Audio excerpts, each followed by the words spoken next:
Shalom, selamat pagi Bapak Ibu dan jemaat yang dikasihi Tuhan.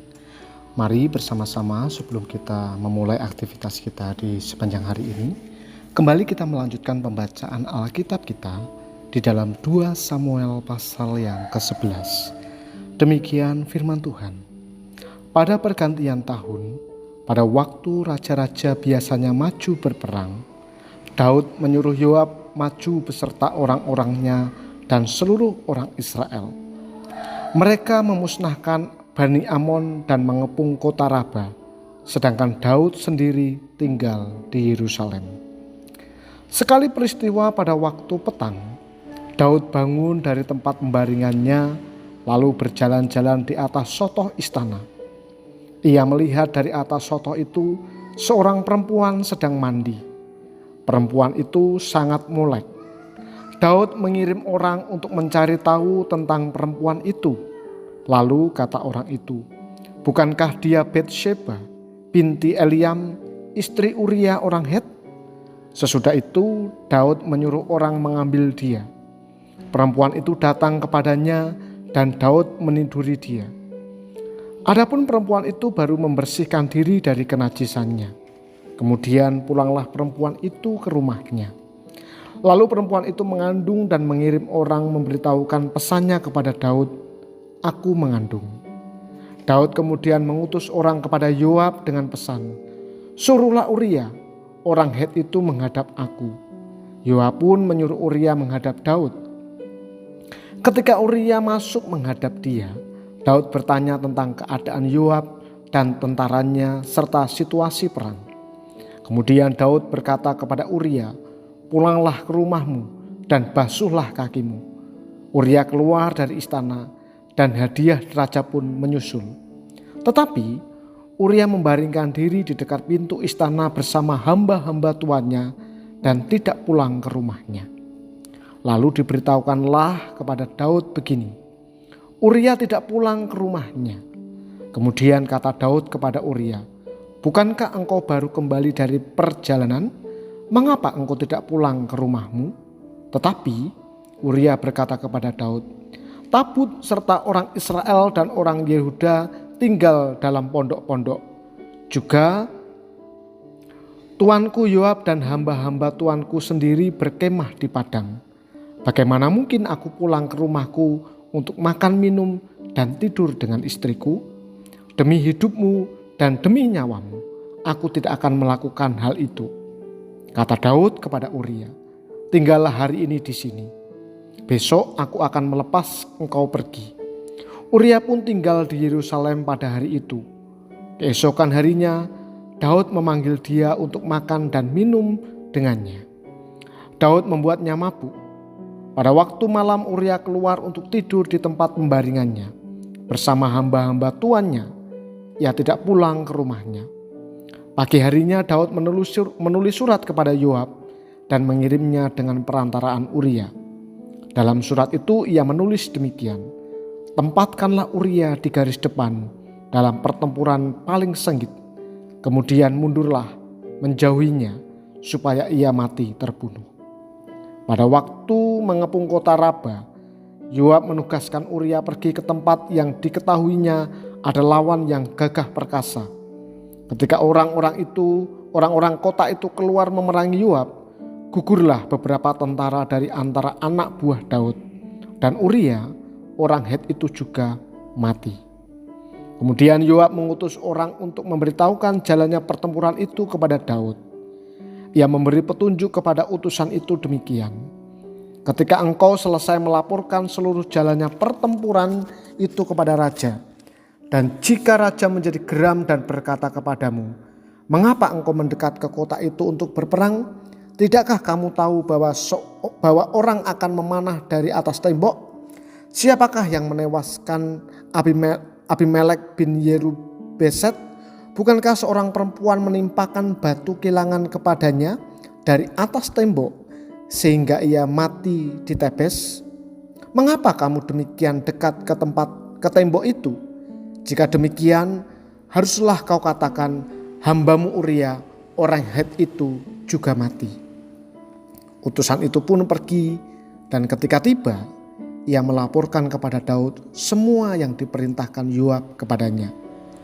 Utusan itu berkata kepada Daud, "Orang-orang itu lebih kuat daripada kami dan keluar menyerang kami di medan terbuka.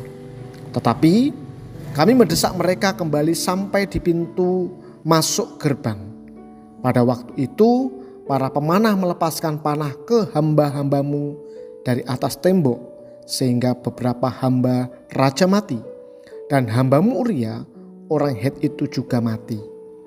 Kata Daud kepada utusan itu, "Beginilah kau katakan kepada Yoab, jangan sesali hal itu, sebab sudah biasa pedang menelan korban di sana sini. Perhebatlah seranganmu terhadap kota itu dan runtuhkanlah. Demikianlah harus kau katakan, kau kuatkan hatinya." Ketika istri Uria mendengar bahwa Uria suaminya sudah mati, merataplah ia atas kematian suaminya. Setelah berlalu waktu berkabung, Daud menyuruh orang membawa perempuan itu ke rumahnya. Ia menjadi istrinya dan melahirkan seorang anak laki-laki baginya. Tetapi hal yang dilakukan Daud itu jauh di mata Tuhan. Saudara yang terkasih dalam nama Tuhan, kalau di Indonesia atau seringnya kita mendengar bahwa seorang pria punya kelemahan dalam 3 hal, yaitu harta, tahta, dan wanita. Maka setelah membaca kisah-kisah kepahlawanan Daud, kearifannya dalam memimpin, dan sikapnya yang rendah hati sebagai seorang raja, tampak bahwa harta dan tahta bukan titik kritis yang melemahkan Daud. Tanpa diduga, Daud yang telah mengalahkan puluhan ribu laki-laki di medan perang ternyata bertekuk lutut di hadapan seorang perempuan. Semua bermula dari situasi menyenangkan yang Daud ciptakan bagi dirinya sendiri. Seharusnya saat itu Daud terjun ke medan perang dan memimpin bala tentaranya. Namun ia malah bersantai di istananya. Saat itulah dari ketinggian sotoh istana, matanya terjerat pesona sesosok perempuan cantik yang sedang mandi. Dosa mulai menjebak Daud karena ada yang tertangkap mata mulai turun ke hati. Daud penasaran dan ingin tahu siapa perempuan itu. Ternyata dia adalah Batsheba, istri Uria, tentaranya sendiri. Namun Daud tidak juga mundur. Ia tidak mampu mengendalikan hasratnya dan mata hatinya telah buta. Tanpa pikir panjang, ia memuaskan hasratnya atas Batsheba hingga kemudian perempuan itu mengandung. Merasa bersalahkah Daud terhadap Batsheba dan Uria? Merasa berdosakah Daud terhadap Tuhan? Ternyata Daud sudah gelap mata. Bukan menyadari kesalahan, ia justru merancang kematian Uria. Sungguh mengerikan.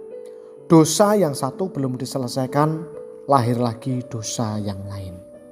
Saudara yang terkasih, penulis 2 Samuel menceritakan kejahatan Daud bukan untuk membuka aib seorang raja besar, tetapi ingin mengingatkan kita bahwa dosa selalu berusaha menjerat kita pada saat yang tidak pernah kita duga. Kalau membaca di dalam 1 Petrus 5 ayat 8 dikatakan di sana, "Sadarlah dan berjaga-jagalah, lawanmu si iblis berjalan keliling sama seperti singa yang mengaum-aum dan mencari orang yang dapat ditelannya." Maka jangan pernah terlena dalam situasi apapun.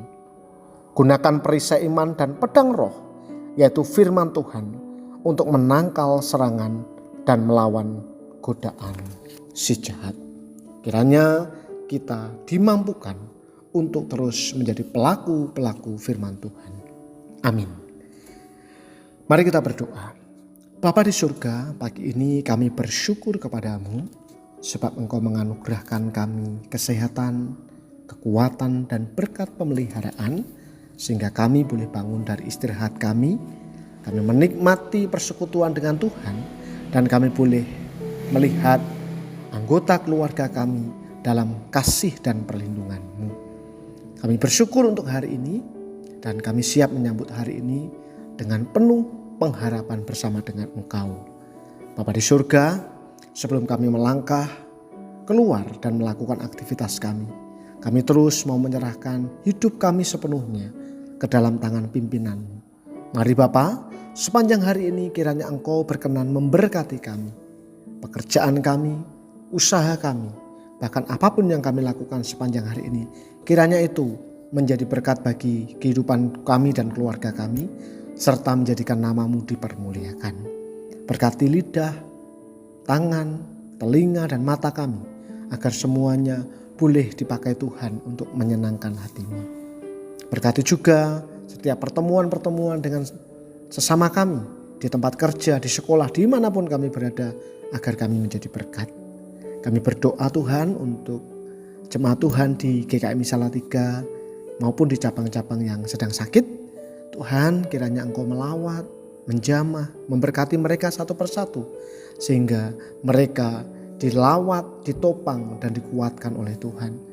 Keluarga yang mendampingi, Tuhan kiranya juga memberikan kekuatan dan kesabaran. Terima kasih Bapa di surga, kami sambut hari ini dengan penuh ucapan syukur, dan biarlah hidup yang kami jalani sepanjang hari ini menyenangkan hati-Mu. Di dalam nama Tuhan kami Yesus Kristus kami berdoa. Amin. Selamat beraktivitas Bapak Ibu semua. Tuhan Yesus memberkati.